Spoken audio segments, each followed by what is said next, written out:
Hello, welcome to Rando Tech Info, and today we're going to talk about the best reasons to buy a folding phone in 2022. But before we get started, there's a couple things you should know. First of all, some of the things we talk about in this video will certainly apply to all foldables. The focus of this video will be on the larger tablet flavor of foldable, like the Galaxy Z Fold 3 you see here. However, if this video performs well and slays the YouTube algorithm, then you can expect a follow-up video about the flips to be forthcoming. The second thing you need to know is, for the sake of keeping things balanced, we will also be talking about some of the drawbacks of folding phone ownership, but because it's more fun, we're going to go ahead and start with the good stuff. And the first and perhaps best reason to pick up a folding phone in 2022 are price drops. When the original issue-plagued Galaxy Fold dropped in 2019, it went for almost $2,000. 2 years later, the Fold 3 debuted with a price tag of $1,800. And in July of 2022, during Amazon's annual time to buy crap you don't need extravaganza known as Prime Day, I was able to pick up the Fold 3 for under $1,100. Oh, wow. And while that certainly doesn't make the phone cheap, it does make it cheaper than a lot of non-folding flagship phones. And even though that specific deal may no longer be available, there's no denying that folding phones are becoming more affordable. At the time of this video, you can grab a renewed Flip 3 on the Zon for $555, which is a reasonable price for any flagship spec phone. And if you live in places where it is available, you can get an Oppo Find N, brand new, for the equivalent of around $1,200 USD. And with Samsung's newest foldable set to come out next month, prices on all older foldable models should continue to drop, which means if price has been the primary factor keeping you from that folding phone life, now might finally be the time to take the plunge. The next best reason to buy a tablet-style folding phone is for productivity and multitasking. If you are someone who often finds themselves working in multiple apps simultaneously, but doesn't want to carry around a laptop or a full-on tablet, then there's a good chance a folding phone is going to be your jam. By far, my best experience in using the Fold 3 has been the ability to work with multiple apps on the screen at the same time. And we aren't just talking about 2 apps at a time.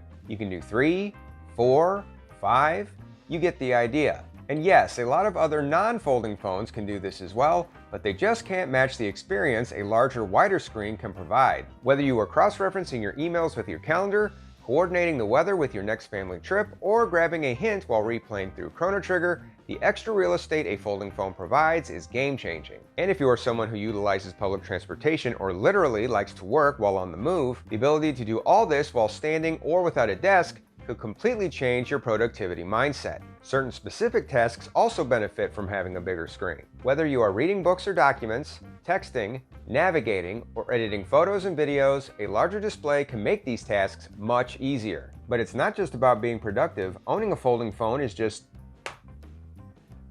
fun. I am a longtime tech enthusiast, and I can tell you that this is the biggest tech flex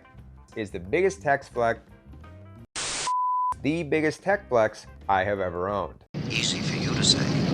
When you whip out a phone like this in public, people will ask you about it. When fellow tech enthusiasts see it, they will want you to show it to them, and when your friends and family see it, they will probably ask to use it. I mean, it's just freaking cool. The size of the inner screen on larger folding phones also makes them ideal for watching content, and even better for sharing content with the people around you. So it's never been easier to co-watch your new favorite meme or cat video with the other nerds in your life. Most predictably, the larger display also makes folding phones great for gaming. Whether you are enjoying a 16-bit retro gaming session, camping your friends, or slaughtering evil pigs, a larger screen will usually make for a better gaming experience. The larger inner display is also great for reading. In fact, I found the experience to be satisfactory enough that I would often leave my e-reader at home, so I didn't have to worry about lugging around a separate device. Now, so far, all the foldable love has gone the way of the inner screen, but the outer screen also has some benefits. The skinny form factor of the outer screen can be great for one-hand use, making it much easier to reach the majority of the screen with just your thumb.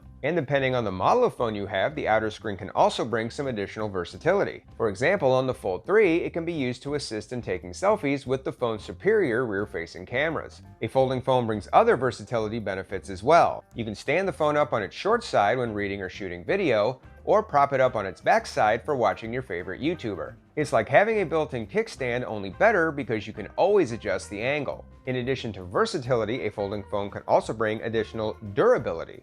Where did you come from? What are you talking about? Yes, I know this seems counterintuitive, since you would think something with soft glass and moving parts would be more prone to damage. But hear me out. The hinges on foldables are becoming more and more durable with every release.